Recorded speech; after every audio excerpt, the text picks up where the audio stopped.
next newsreel is from the Evening Standard, dated the 3rd of September 2024, by Anthony France. Jamal Powell, 16, thought he was going to die after the incident in Greenwich, London. A Metropolitan Police officer who allegedly ordered a black teenager to kneel in the street before pressing a taser to his neck is facing a gross misconduct hearing. PC Colonel Jones is said to have threatened Jamal Powell, 16, that if he moved during the stop and search, a 50,000-volt stun gun will be deployed on September the 4th, 2020, the force search. Jones's actions were racially motivated, not necessary, reasonable, or proportionate, and a breach of professional standard, it added. He failed to act with self-control, tolerance, or treat Jamal with courtesy and respect in an abuse of his powers and authority, according to a notice of the 4-day hearing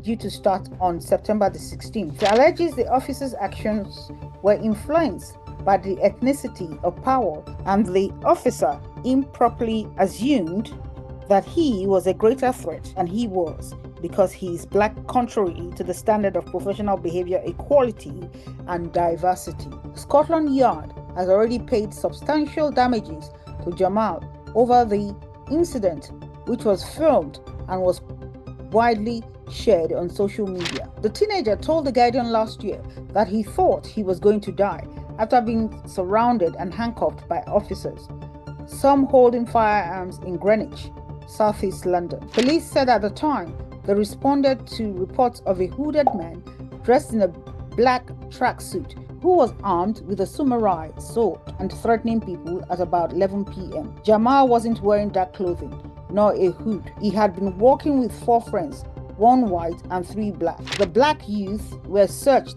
but the white one who filmed the encounter was not until later. All were let go after searches. Jamal's mother, Rachel Hewitt, accused the Met of a cover-up after subsequent complaints were dismissed by a senior officer.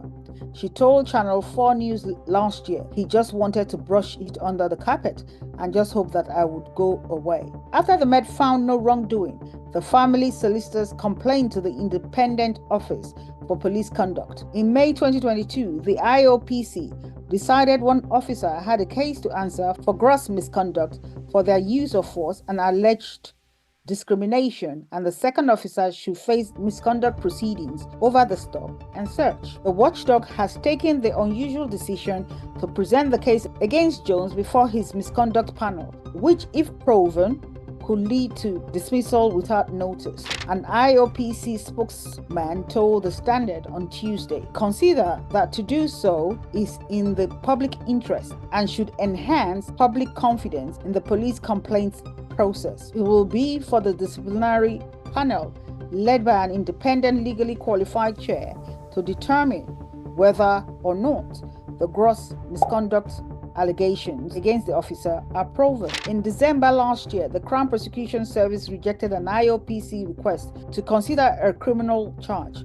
Jamal said last August, "I think they definitely don't have a clue how it affects us on an emotional level. I think they just see it as they are doing their job, and this is their everyday. But for us, you can just be walking down the road with your friends, and now you're going through the traumatic experience. You got guns and tasers pointed at you. That's going to change you for the rest of your life." Jamal sued for false imprisonment, assault and battery, direct discrimination, racial harassment, and breaches of the Human Rights Act. The Met denied the claims, but the case was settled before a full trial was due to take place. A police spokesperson said at the time, during the search, taser was drawn and one boy was red dots challenged. However, taser was not discharged. "We recognize this could have been a frightening experience for the teenage boy.